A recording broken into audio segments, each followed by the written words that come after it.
Ahora sí, buenos días para todos. Mi nombre es Leo Naidorf, soy representante del Keren Yedidut en Argentina. Está también Martín Albajari con nosotros en la ciudad de Rosario. Yo estoy en Buenos Aires y juntos acompañamos a las personas que deciden hacer aliyá, es decir, radicarse en el Estado de Israel. La charla de hoy va a tener que ver con poder orientar y poder responder algunas preguntas que habitualmente nos hacen. Estamos grabando esta charla porque la idea es que, bueno, cada uno después la pueda consultar y compartir con aquellas personas que considere que les puede ser útil. La dinámica que vamos a hacer hoy es, Martín tiene relevado una serie de preguntas, ¿sí? Que son las más habituales, y a partir de ahí vamos a ir desarrollando la charla. Los que están conectados, porque esto es una charla por Zoom en vivo, los que están conectados y quieran hacer preguntas, les pedimos que por favor las hagan a través del chat, ¿sí? Así que, bueno, arrancamos nomás la charla. Bueno, buenos días para todos. Como me presentó Leo, yo soy Martín Albajari, estoy aquí en Rosario, trabajo para el Keren y vamos a comenzar sobre todo una pregunta muy frecuente, que es, ¿qué es el Keren Yedidut? Bien, el Keren Yedidut es una fundación que tiene cerca de 40 años de vida, creada por el Rav Yehiel Eckstein, un Rav nacido en Canadá, que se desarrolló en Estados Unidos y creó esta fundación para tender puentes con el mundo, con toda una serie de donantes, con el objetivo de apoyar la vida judía en Israel. A principios de los años 2000, el Rab se instaló con su familia en Israel y desde entonces allí están las oficinas centrales del Keren. Hasta hace muy poquito, hasta el año 2021, las oficinas estuvieron en Jerusalén. Actualmente están en Modín y desde el año 2014 el Keren Yedidut viene desarrollando entre sus múltiples tareas un trabajo directo con representaciones propias en diferentes países para ayudar tanto a la gente que hace aliyá como a ciudadanos israelíes que quieren regresar a su país. Bueno, La una gran forma... pregunta. Sí, perdón. No, No, discúlpame, termina. después vamos a explicar cómo funciona nuestra ayuda, pero en principio presentamos por ahí. Perfecto. Leo, ¿qué es hacer aliyá? Bien, esta es una pregunta que muchas veces surge y a veces no surge y se da por entendido. Hacer aliyá significa obtener la ciudadanía automática, la ciudadanía israelí, en función de lo que regula la ley de retorno. La ley de retorno del Estado de Israel es una ley que concede la posibilidad a todas las personas que sean judías o que sean hijos o nietos de alguna persona judía y lo puedan acreditar, que puedan acceder a la posibilidad de ser ciudadanos del Estado de Israel. Esto significa que para eso tienen que manifestar su voluntad de residir, ¿sí? A diferencia de otros países que tienen regulado también leyes de retorno o leyes de descendencia, en el Estado de Israel la forma de obtener la ciudadanía para los que quieren tener este beneficio es radicándose en Israel. Para eso hay un proceso de aliyá que ahora vamos a tratar de explicar, en el que básicamente lo que cada uno tiene que hacer es presentar la documentación que lo acredita como beneficiario de este derecho. Y aclaro esto porque esto es muy importante. El proceso de aliyá, que seguramente es alguna de las otras preguntas que hay en relación a cómo es el proceso. El proceso de aliyá, como yo suelo comentar, es un proceso en el doble sentido. Es un proceso, por un lado, burocrático, ¿sí? Una secuencia de trámites y situaciones que se encadenan hasta terminarlo. Y es un proceso emocional, ¿sí? Interno, personal, un proceso de maduración de una idea que uno tiene y que en determinado momento uno elige, toma la decisión de que su proyecto de vida pase a ser en el Estado de Israel. Este proceso burocrático, vamos a hablar ahora de esta parte, tiene un canal que es la Agencia Judía, que tiene oficinas en diferentes lugares del mundo. La forma de contactarse con la Agencia Judía para comenzar un proceso de Aliyá es a través del Global Center, que es un centro de atención a distancia. El Global Center tiene una línea telefónica gratuita que en Argentina es 0800-666-2093, o por mail a gci-del-medio sp, de Spanish, @jafi.org. Esta es la forma que uno tiene de contactarse con el Global Center y manifestar eso, su deseo de empezar el proceso de Aliyá. Como les decía, todo proceso tiene un sistema, ¿sí? Y el sistema no sabe quiénes somos. Nosotros sabemos quiénes somos, pero el sistema no. La forma de que el sistema reconozca que nosotros tenemos derecho es presentar documentación. Me ocurre habitualmente cuando charlo con gente que está en el inicio del proceso y se le traba alguna parte del trámite, dice, no, pero ¿cómo si yo participé toda la vida, si yo sé, si yo soy el hijo de, especialmente en relación al tema de certificar la judeidad? O gente que a lo mejor tiene algún tema de un divorcio y tenencia de menores que tiene que resolver. Dice, no, pero si yo ya lo tengo hablado. Y esto acá es importante. Acá lo único que vale es la documentación certificada, en algunos casos la piden apostillada. A la apostilla, lo que se llama apostilla de la Haya, es una certificación que otorga la Cancillería Argentina para certificar que un documento tiene validez internacional. Entonces, todo lo que nosotros nos piden y nosotros no podamos documentar, implica que no podemos certificar que estamos en condiciones de acceder a esta ley. Esto es muy importante aclararlo porque muchas veces hay fastidio, hay enojo. Después, seguramente en algún momento, Martín, vamos a hablar de aquellos que ya tienen una ciudadanía israelí previa o tienen padres que han vivido en Israel, y eso a veces complica un poco más el proceso, pero vamos a poder explicarlo. Entonces, lo importante es entender que el proceso se inicia a través de la agencia judía, manifestando el deseo. Ahí uno recibe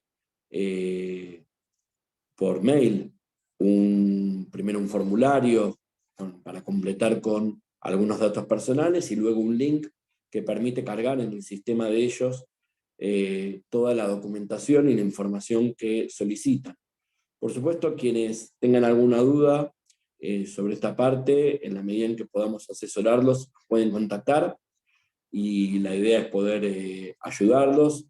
Pero bueno, estoy comprendiendo un poco cómo es el inicio del proceso. El proceso, por supuesto, finaliza con la aprobación de la carpeta. Esto tiene diferentes etapas, vamos a recorrer. Primero, como decía, es el contacto con el Global Center, luego completar los datos en el sistema, luego viene juntar la documentación, y acá viene otra parte importante, porque muchos preguntan cuánto dura un proceso ALIA. No hay un tiempo exacto, porque hay partes del proceso que pueden depender del sistema, vamos a llamarlo así, lo que tarda el sistema en aprobar algunas cuestiones, y parte depende de nosotros, es decir, no nosotros el que, perdón, de quien está en el proceso de ALIA, en relación a, por ejemplo, cuánto tarda en juntar la documentación. Vamos a decir, un número que habitualmente circula es el proceso de ALIA dura 6 meses, dura 8 meses, hay quien le dura un año. Y dice, no, pero yo ya tuve 3 meses juntando la documentación y bueno, entonces me faltan 3 meses. No, si a vos te tardó 3 meses juntar la documentación, bueno, es lo que te tardó a vos y eso se agrega al proceso, lo hace más largo. Cuanto más rápido juntamos la documentación, más corto es. Esa documentación luego tiene que ser verificada. La verificación de la documentación no se hace en forma parcial, sino que se hace en forma total. Cuando uno presenta el total de la documentación, ahí es recién verificada. Si esa verificación está ok, se aprobó esa primera parte. Hay algunos que también a veces nos contactan o me contactan y dicen, a mí ya me aprobaron la carpeta, porque le aprobaron la documentación. Esto es claro, no, esa no es la aprobación de la carpeta, eso es que te aprobaron la documentación. Una vez que eso está ok y uno tiene que pagar esa carpeta, la apertura de la carpeta, tiene acceso a una entrevista personal con una persona de la agencia judía. En esa entrevista personal, uno empieza concretamente a ver con la Sojnut, como se conoce popularmente a la agencia judía, uno empieza a ver cuál es el proyecto que uno tiene. Si está solo, si está en familia, si es una persona de determinada edad, cuáles son las expectativas. Puede ser que a esa entrevista alguna llegue ya con algunas ideas claras, porque estuvo investigando, porque tiene gente que está allá y le fue informando, o no lo tiene claro.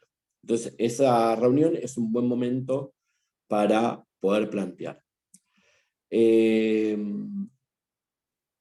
La información, a veces algunos nos contactan a nosotros previos a esa reunión para poder charlar un poco algunas dudas, expectativas que tienen y poder llegar un poco más armados a la reunión, y otros no, eso no, obviamente no cambia nada del proceso.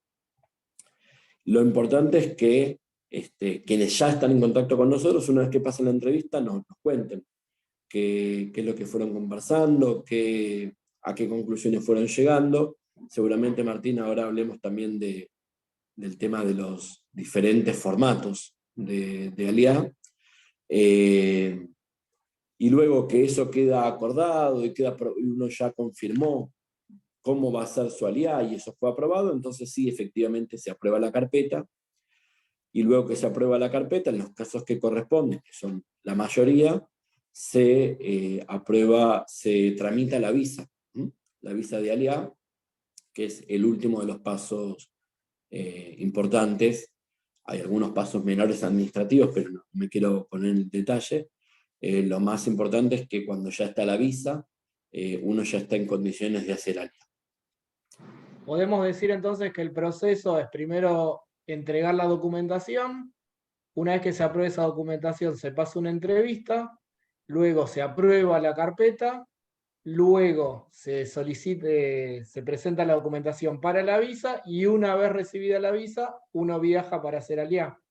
Exacto, uno puede ahí ya programar su Aliá. Esto también en esta secuencia es importante entender que uno puede hacer el proceso, pero no estar seguro de cuándo quiere hacer el Aliá o hacer el proceso y querer hacer el Aliá un poco más adelante. Empezar el proceso no implica terminarlo, no obliga a terminarlo. Yo cuando alguien está en la duda, siempre le sugiero arrancar el proceso. Porque el razonamiento que yo utilizo es el siguiente. Uno a veces está con la duda, entonces dice, no voy a empezar, para no sentirse presionado. Pero de repente en algún momento llegan a la conclusión de que sí, que quieren hacer Aliá. Y ahí ya la ansiedad empieza a jugar en contra, porque ya una vez que se llegó a la decisión, que ya la tengo clara, ya me quiero ir en forma inmediata. Y la verdad es que el proceso todavía no empezó, y el proceso no va a ser más rápido porque uno esté más ansioso o porque haya tomado ya la decisión. El proceso tarda lo mismo. Entonces, y aparte hay que darle tiempo al proceso para ver si en el transcurso uno se encuentra con quizás la posibilidad de algún trámite que no haya terminado, o que la situación personal de cada uno requiere un trámite particular que no hayan tenido en cuenta al principio. Entonces, muy importante, el que tenga ya la idea, empiece el proceso. Nada lo obliga a terminarla, después cada uno como decía, hay otra parte de esta secuencia que es emocional, y seguramente uno va madurando la idea a medida que va avanzando, y uno se va dando cuenta si se va enganchando, si es algo que cada vez te va entusiasmando más, te vas haciendo más la idea, o no, o te resulta algo que sentís que no tiene que ver con el momento en el que estás ahora. Creo que uno de los puntos fundamentales es darse cuenta que lo que vos dijiste, que es un proceso burocrático en principio, y también es para obtener la nacionalidad de un país. O sea, uno tiene que pensar en eso, que al hacer alía uno obtiene la nacionalidad de ese estado. O sea que tiene que entenderlo, que tiene su tiempo, y uno tiene que estar tranquilo, saber que va a llevar su tiempo, y no volverse loco, decir, ya me quiero ir, bueno. Es como siempre pongo yo el ejemplo de cuando uno quiere la nacionalidad española. Lleva su tiempo, italiana o americana, y tiene que vivir, residir y completar muchos pasos. Esto es prácticamente lo mismo. Sí, exactamente, y te diría a favor que más allá de los nervios que uno pueda tener, el proceso de alía es infinitamente más corto que el proceso de obtención de ciudadanía de muchos de esos países que vos comentabas. Eh, pero sí es importante esto que vos decías también, de tener en cuenta que eh, cada país toma los recaudos necesarios para otorgar la ciudadanía a una persona, y es un proceso lógico. Pero también, como vamos a seguramente charlar más adelante, el Estado de Israel, gracias a la ley de retorno, otorga una cantidad de ayuda enorme, que supera la que puede otorgar cualquier otro país a alguien que aspira a la ciudadanía. Así que eso es algo que también marca el detalle de la ley en particular. Vos recién nombraste la ley de retorno, y eso me lleva a preguntar quiénes pueden hacer alía. Bien, eh, como dije antes, el proceso alía es algo que puede encarar una persona que o es judía según la ley judía, es aquella persona que es hija de una madre judía, o bien puede enmarcarse dentro de la ley de retorno, que es ser hijo de un padre judío, un abuelo, ser nieto de un abuelo, abuela, con que cualquiera de los 4 abuelos sea judío, alcanza para estar incluido en la ley de retorno. Ahora, la judeidad, cuando no es si es uno el judío, tiene que certificar su judeidad con un rabino reconocido, o con, hay diferentes opciones, con alguna comunidad que lo pueda certificar de alguna forma, pero básicamente en líneas generales es con un rabino. Si uno no es la persona judía, sino que es descendiente de alguien que es judío, tiene que certificar la judeidad de esa persona, ¿sí? Y es poder certificarlo. Si esa persona está viva, hay que poder certificarlo. Si esa persona no está viva, hay que ver si se casó por la ley judía, si fue enterrado por la ley judía. En fin, hay diferentes formas de certificar eso. Después, quienes tengan alguna dificultad nos pueden contactar en forma particular y tratar de asistirlos a ver cómo resolver la situación, si es que tiene resolución. Pero esto es muy importante. Estas son las personas que pueden hacer alía. Ahora, también puede pasar que una persona quiera acceder al derecho de alía porque hizo alía cuando era chico, ¿sí? O nació en Israel y se volvió al país antes digamos, de los 14 años de edad. En ese caso, previa verificación del estatus, de la documentación que se pide, que es importante ahí saber que una de las cuestiones que se pide es certificar dónde estuvo uno todos estos años fuera de Israel, año por año, es un trámite complejo. Uno puede acceder a una categoría como la de Katin Joser, o puede acceder como hijo de un ciudadano israelí, aunque uno no haya vivido nunca. Todo eso hace las diferencias de estatus, ¿sí? pero, eh, pero bueno, básicamente más allá del estatus, que eso se verifica en la etapa inicial, ¿se acuerdan cuando yo les decía que uno contacta al Global, presenta la documentación? Ahí uno tiene que contar cuál es su caso particular, y ahí se verifica el estatus. En la verificación de estatus se sabe, bueno, en qué contexto uno ha salido.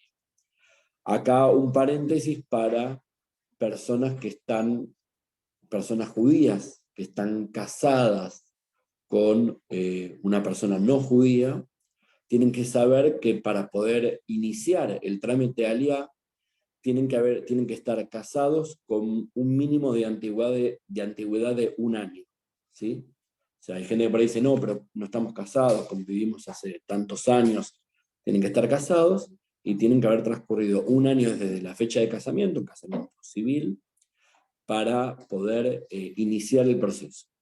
Y finalmente, las personas que también pueden hacer son las que se convierten al judaísmo. Es un proceso, obviamente, que tiene que ver con decisiones más personales y un proceso más largo y complejo, pero quienes lo hacen también pueden acceder y tienen que saber que deben esperar 9 meses luego de aprobada su conversión para poder iniciar el proceso. ¿En qué me puede ayudar el Keren Leyedut si decido hacer Aliyá? Bien, el Keren Leyedut, como comentaba, es una fundación. Nosotros básicamente lo que brindamos son dos formatos de ayuda. Una es el acompañamiento, el asesoramiento, que es un poco lo que estamos haciendo en la charla de hoy. Puede ser que a veces nos contacten cuando tienen simplemente la idea. Hola Leo, estaba pensando en la posibilidad de ser aliado, pero no sé bien cómo es. Bueno, ese es un posible comienzo de la relación con el que. Otros se contactan más adelante y nos comentan que ya avanzaron en el proceso y entonces tienen dudas durante el proceso, no saben cómo elegir a dónde ir, o en fin, una serie de dudas que uno tenga respecto al proceso, muchas de las cuales seguramente vamos a conversar hoy, que tienen que ver con la educación, que tienen que ver con el trabajo, que tienen que ver con mascotas, cuando hay mascotas, que tienen que ver con situaciones previsionales, en fin, hay un montón de dudas que tratamos de conversar o de orientar. Y esto se completa, esta parte de acompañamiento se completa en Israel con el equipo nuestro. Tenemos un equipo de habla hispana en Israel que acompaña a los Olim en los primeros 6 meses. Olim y Toyabim Josim los acompaña en los primeros 6 meses. También esto, siendo un canal de consulta y de orientación, cuando uno a veces en esos primeros meses se puede sentir perdido con alguna cuestión. Esto es un formato, una parte de la ayuda. La otra parte tiene que ver con la ayuda material. Nosotros a la gente que hace Aliyá le damos la posibilidad de despachar 3 valijas. Esto es para los pasajeros. En las líneas aéreas los pasajeros se consideran las personas que tienen 2 años de edad o más. O sea, para todos los que son pasajeros de la compañía aérea, les compramos el pasaje, les damos la posibilidad de que despachen 3 valijas. En general, todas las compañías son de 23 kilos las valijas que se despachan, más la valija de mano, más un bolso o cartera que también uno puede llevar. A veces los pesos del equipaje de mano y demás pueden variar de una compañía aérea a otra. Y digamos, agregado al tema de las valijas, reciben un dinero que hoy en día estamos en 2023, son 1.750 shekel por adulto y 1.000 shekel por menor. Ahí sí, a los menores aunque tenga 10 días de vida, también le corresponde esta ayuda. Es un pago por única vez que se realiza en Israel, que es complementario de los derechos de Aliyá, de los derechos económicos de la Aliyá, y eso es parte de lo que uno recibe. Y como agregado, nosotros lo que hacemos es a los que ya están en el tramo final del proceso de ALIA, les brindamos información, los conectamos con los OLIM que van a viajar en el mismo vuelo para que se vayan gestando también lazos de solidaridad, de acompañamiento, y a partir de ahí, bueno, todo lo que es el viaje y la recepción y los primeros 6 meses en Israel. Una pregunta que surge muy a menudo. Si yo decido viajar con el Keren, ¿pierdo algún derecho? Bien, esto es clave. No, no. Viajar con la ayuda del Keren no genera ningún inconveniente con el proceso de ALIA que uno tiene, y esto vuelvo a aclarar. El proceso de ALIA siempre es con la agencia judía. Nosotros siempre los vamos a derivar a la agencia judía. Y la agencia judía sabe que existe el Keren, y cuando uno quiere viajar con nuestra ayuda simplemente lo informa, esa información uno la brinda cuando la carpeta está aprobada. En ese momento uno le informa a la persona, su referente en la SOJNUT, en la agencia judía, que va a viajar con la ayuda del Keren, simplemente toman nota de esa situación y no hay ningún problema. De hecho, nosotros tenemos vínculo y articulamos con la agencia judía, por ejemplo, compartimos el cronograma de los vuelos, esto también es una pregunta que a veces nos hacen, y tenemos un sistema de validación mutua, con lo cual no estamos desconectados, pero obviamente somos dos organizaciones distintas, y si ustedes le informan algo a la SOFNUT, pero no a nosotros no lo sabemos, y viceversa, si ustedes nos informan algo a nosotros, pero no a la agencia judía, ellos tampoco lo van a saber. Te consulto, Leo, ¿cómo se elige dónde vivir en Israel? ¿Yo lo elijo o me mandan al lugar que me dicen tenés que ir a tal lugar? Bien, hay como una fantasía con este tema, de a dónde me van a mandar, dónde me va a tocar, ¿sí? Y yo digo, nadie te manda a ningún lugar y no te toca nada. Lo que sí es importante entender, nosotros hablamos más al principio de cómo es el proceso de ALIA, cuáles son las diferentes etapas.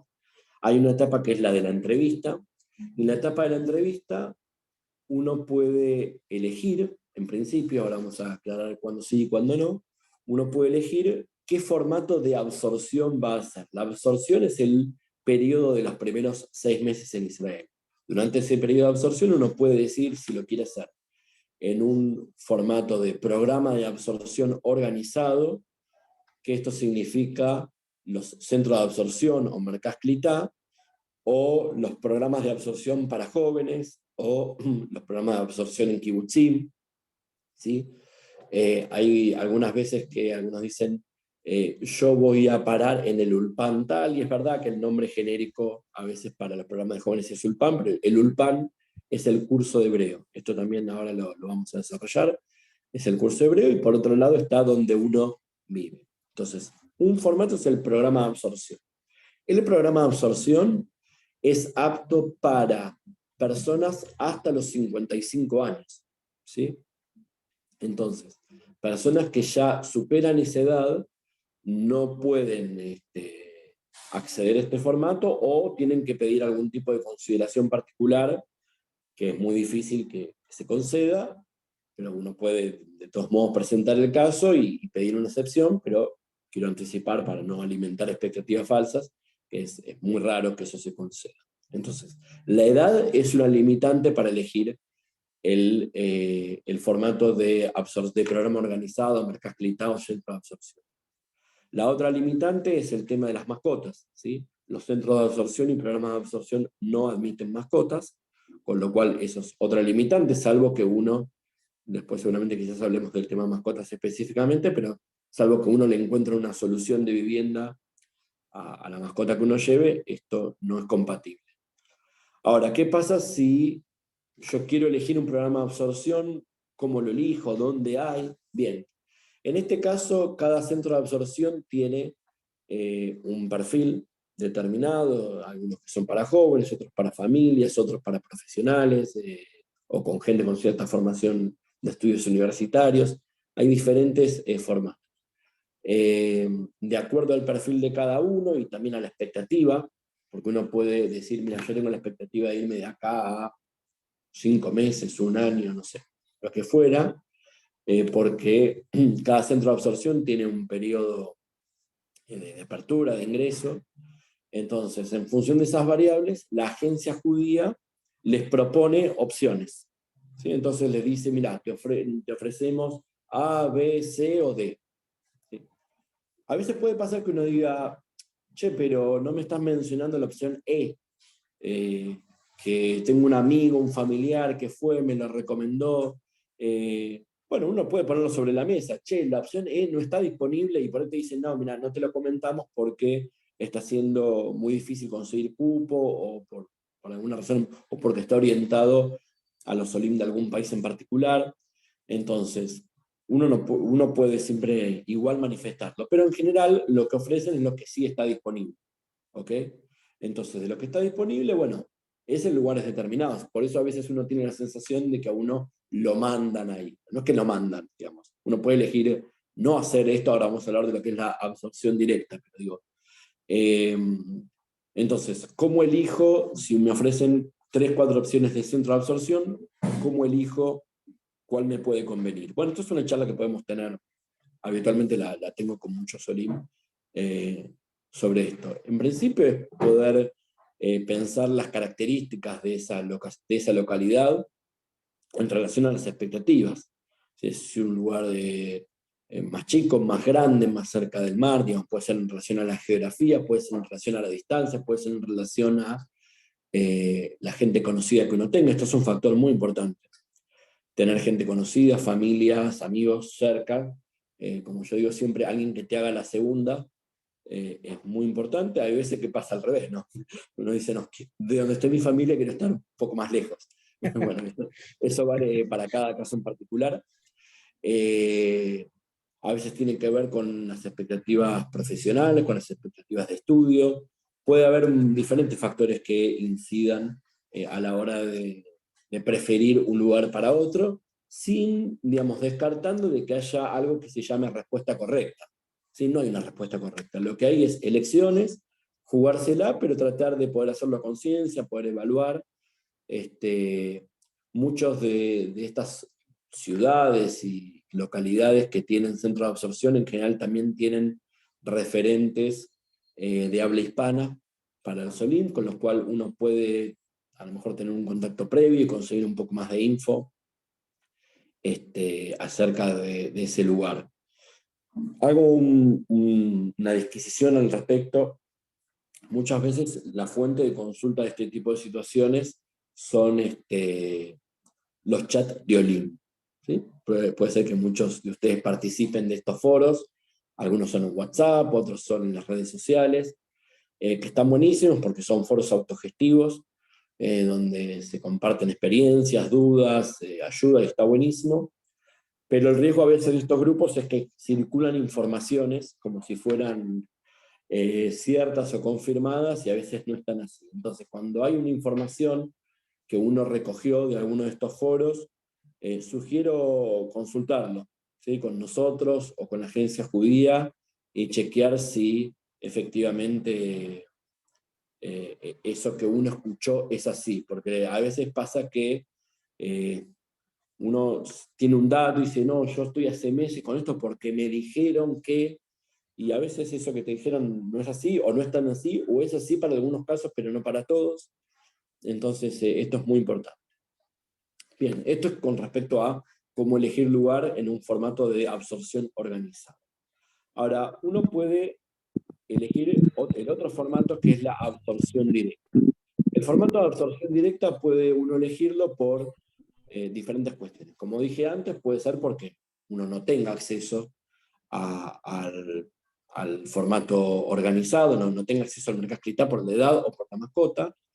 Puede ser porque uno ya decidió que quiere vivir en una localidad donde no hay centro de absorción, o donde el centro de absorción que hay no tiene cupo, o tiene cupo en la fecha que uno no le sirve, en fin. Entonces, esto es posible, les diría que es el formato más popular a nivel internacional, porque algunos a veces se angustian. Nosotros tenemos en nuestro canal de YouTube una charla específica sobre el formato de absorción directa. A quienes quieran profundizar en esto les recomiendo o que lo busquen en Keren Leyedidut Argentina en YouTube y encontrar el video, o nos pidan por privado, les podemos pasar y entender un poco más cómo funciona esa dinámica, pero básicamente es la posibilidad de que uno haga alía al lugar que uno decida, siempre y cuando, y esto es importante, siempre y cuando el domicilio esté aprobado por la agencia judía, por la SOJ. Esto también es importante.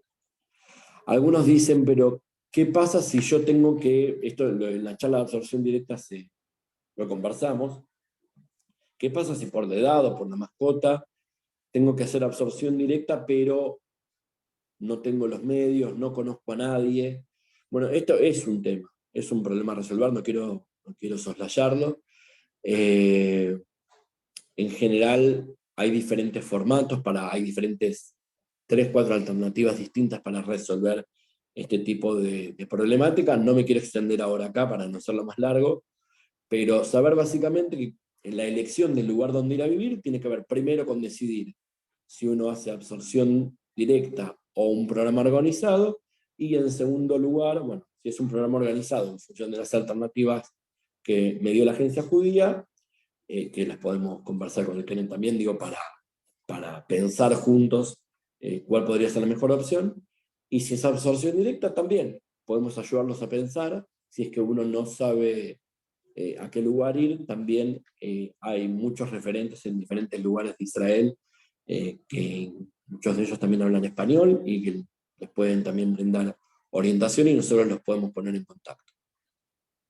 Y en base a eso que vos decías de los grupos de Olim y los chats y las expectativas o las experiencias de otras personas, uno tiene que preguntarse para uno y también para la familia qué idea tiene, y a lo mejor una alía que fue compleja por ir a algún centro de absorción o alía directa en particular, de repente esa experiencia mala que tuvo otra persona para nosotros es lo que nos puede cerrar nuestra idea general de vivir en Israel. O sea, no existe el antídoto o la poción mágica que dice que este es lo mejor. Depende de cada uno, de lo que uno piensa, lo que uno cree y lo que uno quiere, cómo comenzar su vida en Israel.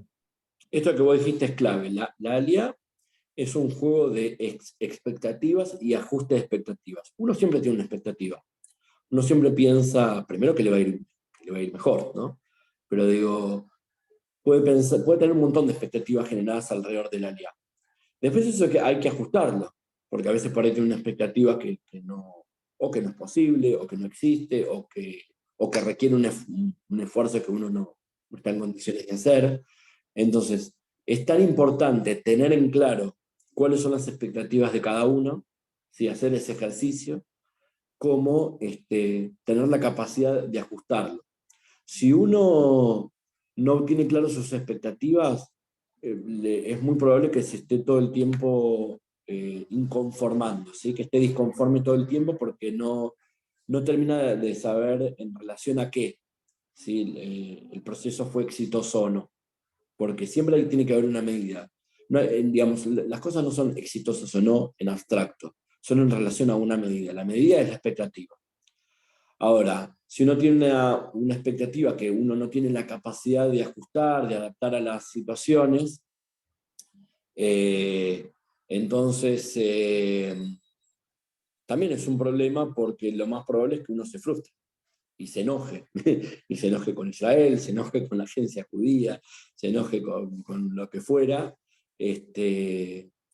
porque uno solo se concentró en su propia expectativa, y lo único que le importó era satisfacer su expectativa. Y tiene que saber que, bueno, que en definitiva se trata un poco de eso, de poder ajustar en relación a las posibilidades reales. Ahí, Miki, alguien preguntaba, vamos a aprovechar para comentar nuestros canales de contacto. Nosotros nos pueden contactar por las redes sociales, ¿sí? @ como es Keren Leyedidut Arg, Era la ¿no? Keren Leyedidut Arg, Yedidut con Y, Keren Leyedidut Arg en Instagram, y en Facebook es Keren Leyedidut Argentina.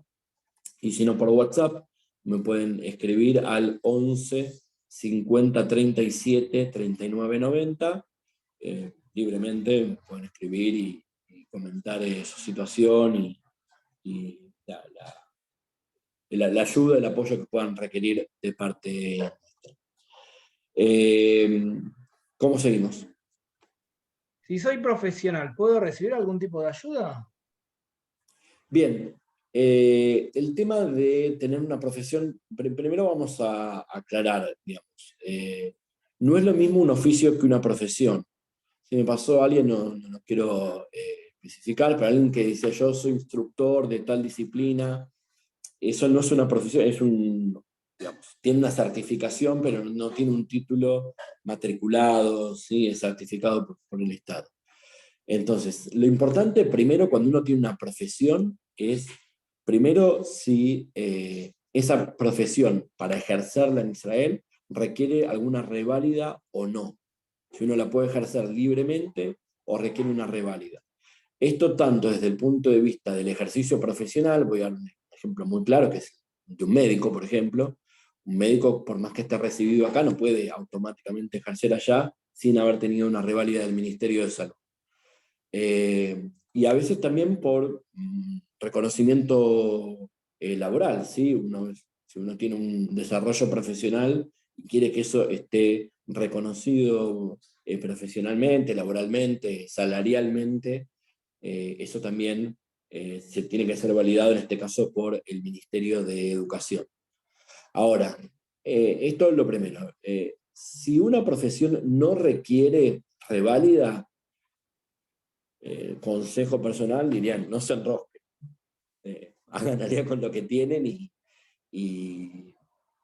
y nada, trabajen. A veces pasa que uno tiene una formación profesional, pero no ejerció, o no ejerció mucho, entonces tampoco enroscarse de más con eso. Yo tengo un título de, pero la verdad que nunca ejercí. No sé, por ejemplo, me pasa mucho con psicólogos, o con arquitectos. Soy arquitecto, pero la verdad que nunca ejercí. Bueno, entonces, no hagas lío. Es algo que ahora quieras empezar, pero bueno, tenés que saber que eso requiere una reválida. A veces las reválidas pueden ser trámites y a veces pueden ser rendir exámenes, ¿sí? Eso depende de cada profesión. En este momento hay algunas organizaciones que brindan asesoramiento específico para OLIM profesionales.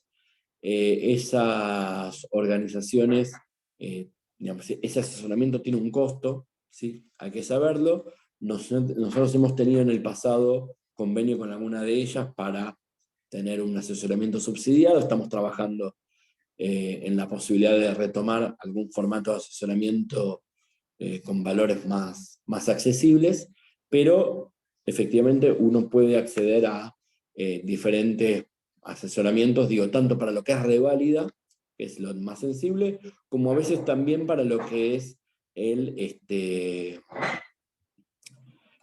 desarrollo de networking, que se dice, ¿sí? Redes de trabajo, digamos, conocer gente, conocer empresas o lo que fuera, para entender cómo funciona el mercado laboral de uno en Israel. Esto también es importante, cuando uno hace aliado y quiere ejercer una profesión, tratar de estudiar cómo es esa profesión en Israel. Si uno lo que tiene es un oficio, siempre está bueno tener la capacidad de adaptar diferentes oficios. Hay algunas charlas que tenemos grabadas sobre el tema. Y si uno es un autónomo, un comerciante, un emprendedor, tiene que saber que los derechos de ELIA incluyen la posibilidad de acceder tanto a asesoramiento como a algunos beneficios especiales para el desarrollo de emprendimientos. Estos son beneficios que duran 10 años, a partir del momento que uno hace aliado. En el caso de revalida de títulos, hay un cierto reintegro que hace el Estado de Israel para legalizaciones que se hacen allí, en Israel. Y en caso de que no tengo profesión, que no soy emprendedor y que busco un empleo en particular, o a nivel general, quiero llegar porque la canasta de absorción generalmente no alcanza para vivir como uno tiene las expectativas de vivir en Israel. ¿Cómo hago? Bueno, esto que vos mencionaste es fundamental, es un motivo de primera preocupación que aparece cuando alguien está empezando la posibilidad de hacer alianza y voy a tener trabajo, de qué voy a poder trabajar. No tiene una respuesta única esa pregunta. Lo primero, bueno, es entender lo que hablamos recién, ¿no? Si quien tiene la duda tiene una profesión y tiene una expectativa en relación a esa profesión. Ahora, lo importante acá es entender cómo es hablábamos de proceso, cómo es el proceso de adaptación en Israel. Uno tiene los primeros 6 meses allá que están estructurados principalmente por el curso de hebreo, el Ulpan de Ivrit, ¿sí? El curso de hebreo, no siempre, pero mayoritariamente es un curso que demanda 5 días a la semana, 5 horas por día, ¿sí? Es casi un part-time. Entonces, lo que sucede en líneas generales, obviamente esto puede variar en cada historia, en cada caso, pero en líneas generales lo que sucede es que uno llega a un país sin idioma, sin conocer gente, sin contactos y sin,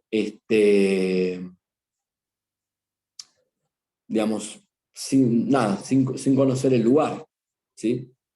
Y sin tiempo, porque me refiero sin tener la posibilidad de uno trabajar full time. A veces hay gente que dice, che, mirá, me parece que no voy a hacer el pan de hebreo porque necesito trabajar todo el día para generar más ingresos. Esto ni nosotros, ni la agencia judía, ni nadie que esté involucrado con el tema de Aliyah van a escuchar que les recomienden hacer esto. Darle muchísima prioridad a hacer el pan de hebreo. Uno puede sentir que le quita tiempo, que es mucho esfuerzo, pero eso es la herramienta que les va a permitir crecer y desarrollarse. No solamente en términos laborales, porque puede ser que alguno quizás tenga una profesión o una rama laboral específica que quizás se desarrolle en otro idioma, como por ejemplo el inglés, y diga, bueno, la verdad es que yo me manejo bien, y hasta incluso voy por la calle y la gente me responde en inglés, y eso puede pasar, pero la realidad es que es un país que funciona en otro idioma, ¿sí? Entonces, a la larga, no tener el hebreo empieza a ser una limitante. Perdóname que te interrumpa, parte de la lógica de la canasta de absorción es eso, darte un poco de dinero para el tiempo que vos estás estudiando el hebreo. Entonces esas horas Exacto. muertas, entre comillas, laboralmente, porque no podés trabajar, bueno, el Estado te da algo de dinero para que vos puedas estudiar y sacarte una partecita de la preocupación, si bien no Tal es que cual. con eso alcance. Exacto. Y esto que vos decías antes es un dinero que es una ayuda que tiene como vos decís, como uno de los efectos estimular el estudio del idioma, pero también hay que ser conscientes de que no es un dinero que alcance para cubrir todas las necesidades. Entonces, eso a uno sí o sí le va a requerir salir al mercado de trabajo, salvo que uno tenga ahorros personales que le permitan sostenerse sin depender de ese ingreso, pero bueno, en líneas generales uno tiene que salir a trabajar. Pero bueno, decía, si uno está en determinado lugar, eh, entonces no conoce gente, no tiene idioma, no tiene tantas horas, bueno, lo más probable es que empiece a trabajar en algún lugar que se adapte a eso, que no requiera tanto idioma, que acepten no conocerte y que no requiera tantas horas. Esto es muy importante porque el mercado laboral israelí es más dinámico que el que a veces tenemos acá, donde muchas veces contamos con el miedo de si tenemos un trabajo, no sabemos si después vamos a tener otro. Pero la dinámica ahí del mercado laboral es mayor, entonces uno tiene que saber que el primer trabajo que uno tiene no es el último, no es una condena, uno puede cambiar, uno puede crecer en horas, puede crecer en mayor complejidad, en mayores ingresos, pero también es necesario para poder tener ese desarrollo que te conozcan, que mejores el idioma, que tengas más horas al día, mucho más formado. Entonces, es importante eh, que estos primeros 6 meses uno pueda ingresar al mercado laboral para después ir encontrando ese punto de de equilibrio con lo que uno espera. ¿Sí? Lo primero, yo siempre digo, con el tema laboral es que uno trabaja para generar ingresos y para cumplir con algunas expectativas. Primero hay que generar ingresos, ¿sí? Y luego uno va desarrollando esa expectativa profesional. También puede ser, obviamente, que en algunos rubros específicos quizás uno ya va generando algún contacto previo, pero también estos son lo mínimo, mínimo, mínimo, mínimo de los casos. Y la gente dice, che, yo puedo ya ir con trabajo desde acá, no funciona así. No funciona así. Digamos, uno tiene que darse el tiempo y saber que es parte del proceso. Perfecto. Y un tema que todavía no tocamos, que es sobre todo para la familia súper importante, el tema de la educación de los chicos. Bien. ¿Cómo es la educación para los niños en Israel? Y le sumo una pregunta más que creo que es importante. Según tu experiencia, ¿es mejor llegar a Israel en épocas de vacaciones o llegar cuando las clases ya hayan comenzado? ¿Cómo lo ves vos a esto? Bien, está buenísimo. Primero, aclarar porque acá en Argentina están muy extendidos los diferentes formatos de la educación de gestión privada y a veces cuesta como acomodar la cabeza. La enorme, enorme mayoría de la educación en Israel es pública y gratuita. ¿Sí? Estamos hablando ahora de nivel de jardín a partir de los 3 años, jardín, primario y secundario.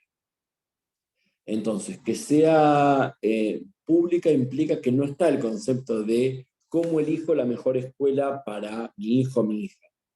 La escuela la asigna.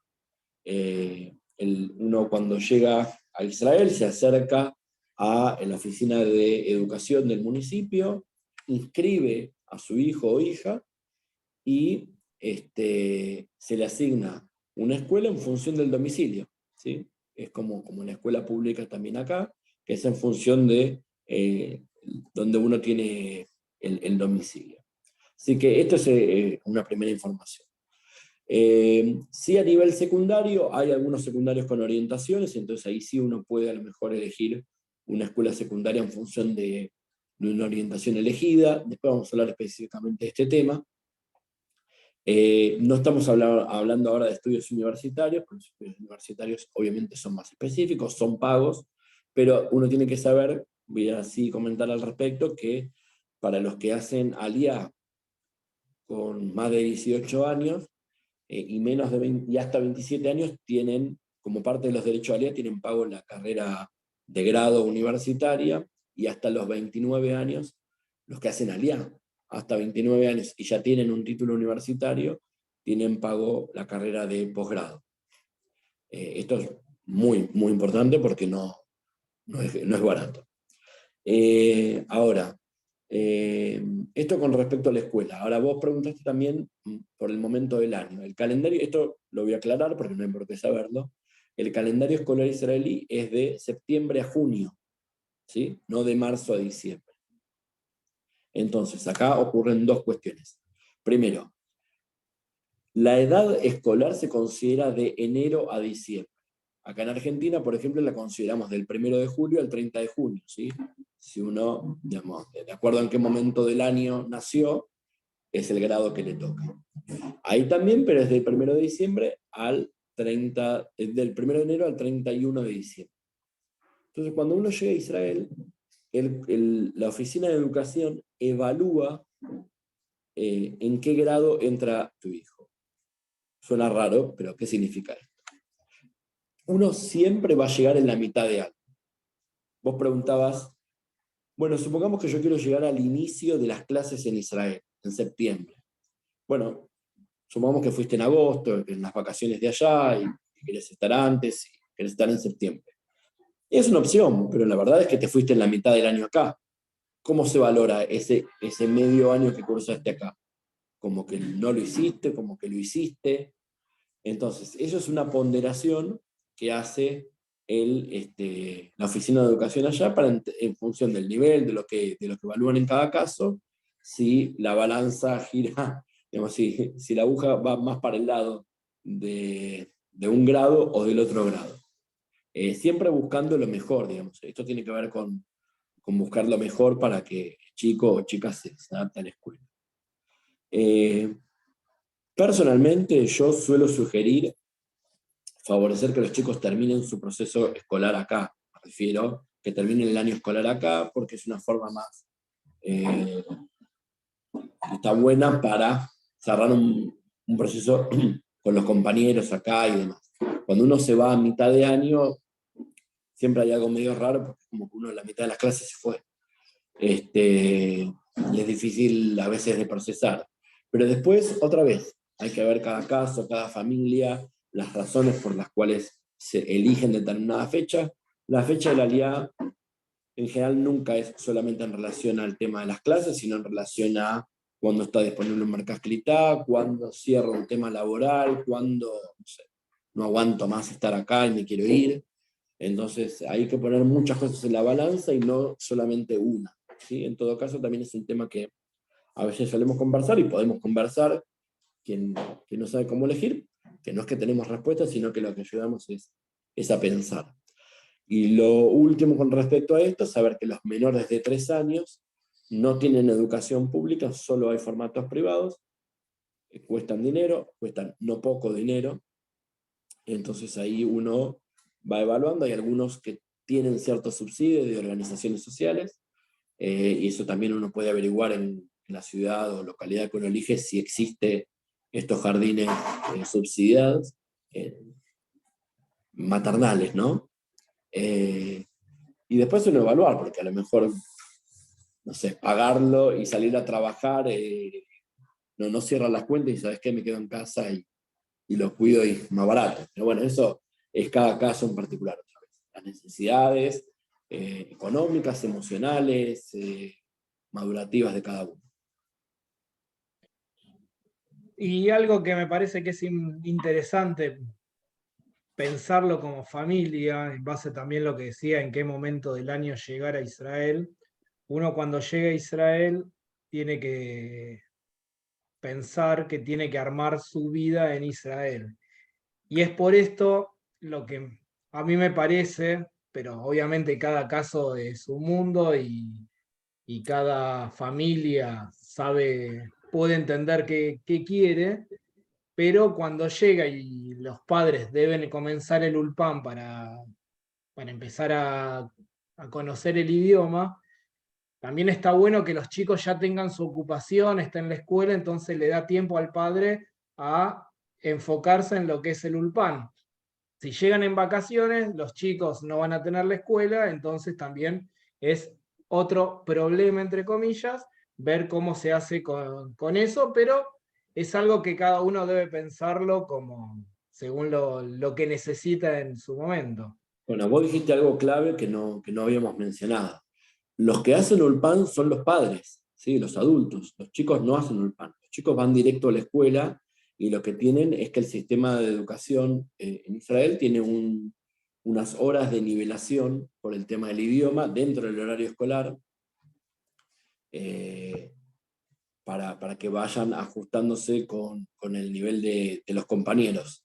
Pero los chicos llegan y van directo a la escuela. Como vos comentabas recién, algunos por ahí dicen, ¿sabes qué? Nos vamos a ir en el verano allá, así nos tomamos un mes y medio para ir asentándonos tranqui, así los chicos no empiezan de golpe la escuela. Y la realidad es lo que vos decías recién, o sea, cuando vos llegues y tengas que hacer 1000 trámites, porque hay que hacer 1000 trámites, no sé si 1000, pero hay que hacer una cantidad de trámites, que hay que acomodarse con una cosa, con la otra, salir a buscar trabajo, empezar el ULPAN. La realidad es que los chicos no tienen otro círculo de amigos, a veces no tienen el idioma para ir a la plaza o al club para hacerse un amigo de la nada. Entonces necesitan ir a la escuela porque es el lugar de integración, el mejor lugar de integración que van a tener, que obviamente va a requerir a los padres el acompañamiento emocional, por supuesto, pero hay que ser realistas, que uno necesita que los chicos también tengan su propio ámbito de ocupación. cambiemos de tema y en caso que sea joven, no es que yo no lo sea, sino yo soy muy joven, pero bueno, vamos a Caso poner de... ejemplo, lo estamos poniendo en situación. En caso que Sí. yo sea joven y viajo solo, ¿qué me recomiendan? Bien, cuando hablamos de jóvenes, porque está muy bien lo que dice Martín, no puede considerarse joven la vez que quiera, pero los programas, hay programas para jóvenes, esos programas tienen un límite de edad que puede variar, pero es alrededor de los 32, algunos quizás llega a los 35 años, eso es el límite, y arranca a los 18 años, ¿ok? Si uno va solo, tiene que ser mayor de edad, así que sí o sí arranca a los 18 años.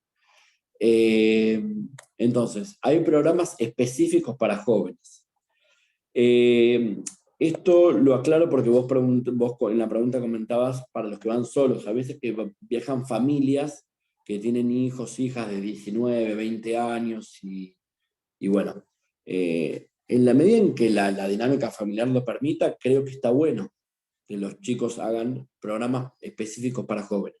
Eso les permite crear un ámbito social mucho más acorde, con problemáticas comunes, eh, en el caso del Ulpan, con cursos, digamos, mucho más acordes al nivel de aprendizaje, a los tiempos de cada uno. Digo, hay programas para jóvenes en kibutz, urbanos, con formación universitaria, sin formación universitaria, me refiero previa, con lo cual, digamos, hay diferentes opciones para que se puedan adaptar a las necesidades de cada uno, pero es lo más recomendable. Otro tema importante para los que hagan aliyah entre los 18 y los 23 años, mirar la charla que tenemos sobre el tema de la tzabá, el ejército, ¿sí? Es un tema no menor, algunos ya lo tienen incorporado como una idea, saben que lo tienen que hacer y tienen ganas, otros no lo tienen tan claro, o no tienen tan claro cómo varía la edad con la que uno llega con el servicio que uno tiene que prestar, qué pasa con los estudios, si puedo pedir prórroga del servicio para estudiar o no. Todo esto está respondido en una charla específica que tenemos sobre el tema del ejército y es importante tenerla en cuenta. Ahora bien, lo otro que ya habíamos charlado antes, el tema de las profesiones. Muchos llegan ya con un título profesional, saber que hasta los 27 años tienen beca para estudios de grado y hasta los 29 para estudios de posgrado. Eh, pero en síntesis, los programas de absorción de los primeros 6 meses para jóvenes son los que más recomendamos. Bueno, y para cambio de tema rotundamente y ir cerrando la base de preguntas que tenemos, eh, la pregunta va dirigida a si puedo hacer alía con mis mascotas, mascotas, y el Keren en qué nos ayuda si queremos viajar, en caso que se pueda, con nuestros animales. Bien, el tema mascotas, yo siempre aclaro esto porque yo no tengo mascota, entonces es distinto hablar cuando uno tiene mascota de cuando no. Pero digo, hay veces que yo pregunto cuántos son en la familia y me dicen el padre, la madre o lo que fuera, el hijo y un perro. Y yo digo, está buenísimo que lo consideren parte de la familia, la mascota, que lo amen como un integrante más, pero la alía está pensada para humanos. Entonces, ¿a qué me refiero con esto? Es que uno se puede ir con la mascota, por supuesto, sabiendo, como mencionamos antes en el tema de la vivienda, que no se puede ir a un centro de absorción con mascota, pero que uno sí puede hacer absorción directa. Tenemos una charla específica también sobre este tema subida en YouTube, para los que quieran profundizar con un veterinario sobre tanto los cuidados como los trámites específicos que requiere llevar una mascota.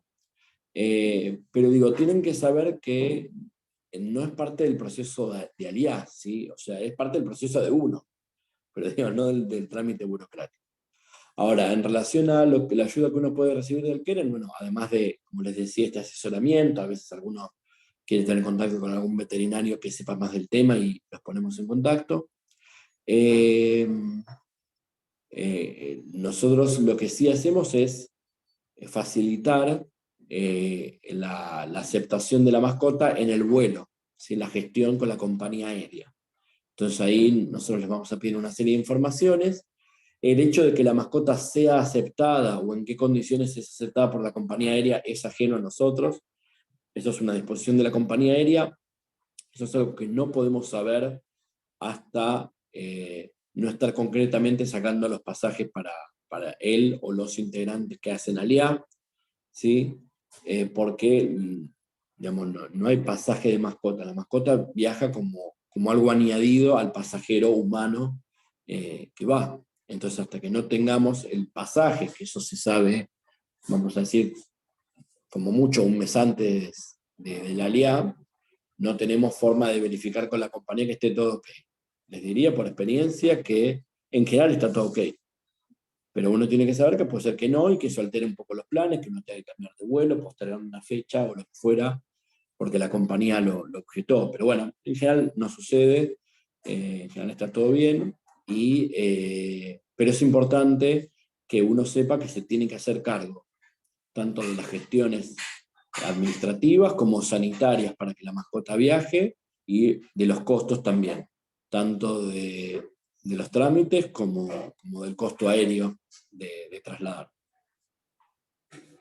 Bueno, en base, estos son más o menos las preguntas generales que a nosotros nos realizan muy a menudo. Quisimos compartirlas con todos ustedes. Si alguien tiene alguna pregunta en particular y quiere hacerla en el chat, se la responderemos a la brevedad en estos momentos. Si no, acá nos pregunta si uno quiere ver la charla nuevamente, ¿dónde va a estar Esta esta charla que charla? la estamos grabando va a estar subida al canal de YouTube del Keren Leyedidut y en nuestras redes sociales, calculo que será mañana o pasado, ya publicarán el link para que cada uno la pueda ver, la pueda compartir con el que quiera. Como les decía, tenemos varias charlas ya grabadas sobre temas más específicos, sobre temas de jubilación, sobre temas de salud. Ahora ahí estaban preguntando algo sobre el tema de salud, vamos a hacer un comentario. Sobre, bueno, como comentamos, tema de la tzabá, tema de las mascotas, tema de estudios. Hay otra charla muy interesante sobre el tema de estudios universitarios con referentes de diferentes universidades. Entonces, esto también lo pueden encontrar. Y si alguno de los temas no está contemplado, no tiene ninguna referencia, nos consultan y lo chartamos. Ahí recién preguntaban, alguien de Caracas, Caracas de Venezuela, para digamos, contactarse con el Kennedy desde otros países. Como comentamos, Martín y yo estamos en Argentina, pero tenemos compañeros que atienden todo América Latina y también España y Portugal, así que a través de nuestras redes sociales pueden consultar los contactos. Tenemos oficinas en Brasil, en Montevideo, y por supuesto oficinas centrales en Israel. Con respecto al tema de la salud, es un tema también muy importante, del cual tenemos una charla específica al respecto. La salud es pública, pero de gestión privada. Es un modelo distinto al que tenemos en Argentina. En Argentina uno puede elegir la salud pública, la salud privada, las obras sociales, ¿sí? Hay como diferentes formatos. Ahí hay un único formato, que es la salud pública, que es brindada por empresas privadas. Son 4 empresas, todas están obligadas a brindar el plan de salud universal que obliga el Ministerio de Salud, así que eso no importa la que uno elija, lo tienen que brindar. Uno puede elegir libremente la compañía que quiera. Muchas veces uno elige la compañía en función de averiguar gente que ya vive en esa ciudad o localidad, a ver cuál es la que más usan, o porque algún familiar o amigo ya usa una y y les conviene, pero digo, si eligen una y después por alguna razón no les gustó, cada 3 meses se puede cambiar, ¿ok? Así que eso tampoco hay ningún problema.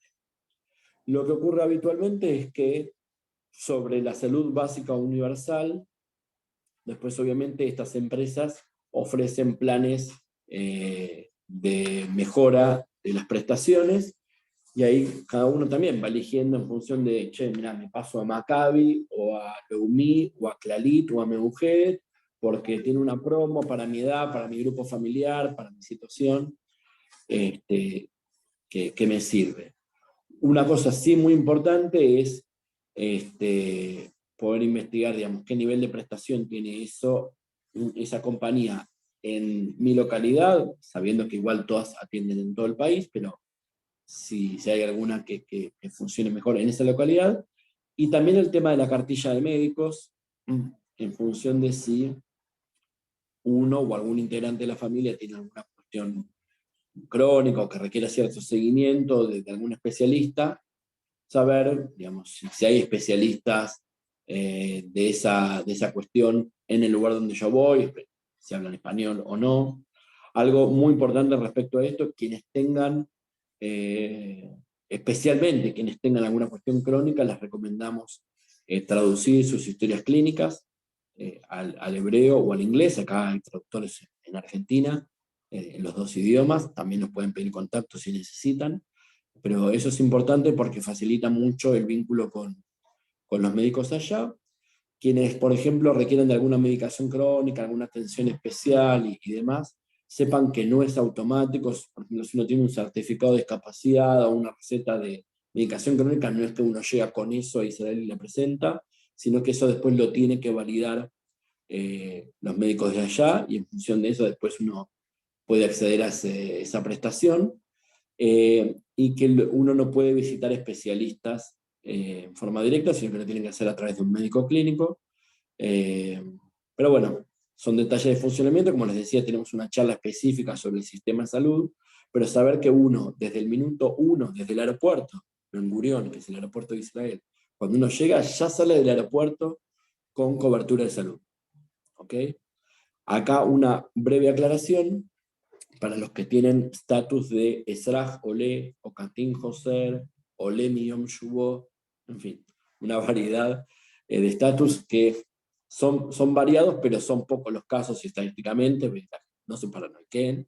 En general, el que tiene ese estatus ya lo sabe, o lo sabe durante el proceso, pero el que le toca tiene que saber que algunos derechos, como el tema de la cobertura de salud, el tema de la prestación del seguro social y el tema de el primer dinero que uno recibe por parte de la agencia judía del Estado de Israel, a veces demora entre 1 mes y medio, ¿sí? A 2 meses puede demorar esa gestión, con lo cual ahí uno tiene que tener una cobertura privada, pero otra vez son casos muy específicos que el que lo tiene lo podemos conversar. Y en base a eso que vos decías recién, si alguien tiene una enfermedad crónica, es importante llevarse esa medicación para estar los primeros meses de vida en Israel, porque automáticamente uno no va a la farmacia y dice quiero este medicamento, sino tiene que validarlo con un médico. Fundamental, fundamental. Gente que depende a diario de una medicación, de un suplemento, lo que fuera, llevarse stock para poder cubrir ese periodo en el cual hasta se acredita algo. Incluso los que tienen cobertura de salud desde el primer día. Una cosa es que tienen cobertura de salud y otra cosa es que pueden ir a la farmacia el otro día a comprar un medicamento. Entonces, importante tener un stock. Bueno, creo que pasamos una linda mañana, ¿no? Hablando de Sí, cosas hemos pasado aquí interesantes. una linda mañana. Algunas cositas que me fui acordando. Quienes tengan hijos en edad de escuela secundaria, está bueno también que lo conversemos. El sistema de la escuela secundaria en Israel es distinto al de acá. Tiene diferentes niveles de evaluación y demás, y eso hace que por ahí convenga en algunos casos evaluar programas que existen y son muy buenos de adaptación de chicos a la escuela secundaria en Israel, con lo cual eso vale la pena conversarlo para que estén en esa situación. Especialmente me refiero a chicos a partir de los 14, 15 años. Bueno, seguramente habrá algunos temas que no habremos tocado hoy. Tampoco era la idea tocar todo, pero sí por lo menos tener claro cómo es un proceso de ALIA, cuáles son las principales decisiones, cuáles son los principales temas que en general surgen, y esperamos que esto les sirva tanto a ustedes como a quienes se lo compartan. Así que bueno, nos despedimos, recordamos los canales de contacto, en Instagram, @KerenLeyedidut.arg, en Facebook, Keren Leyedidut Argentina, y si no, el WhatsApp 11 50 37 39 90. Bueno, los saludamos, ¿sí? Que tengan un Nos lindo seguimos día. viendo. Muchas gracias.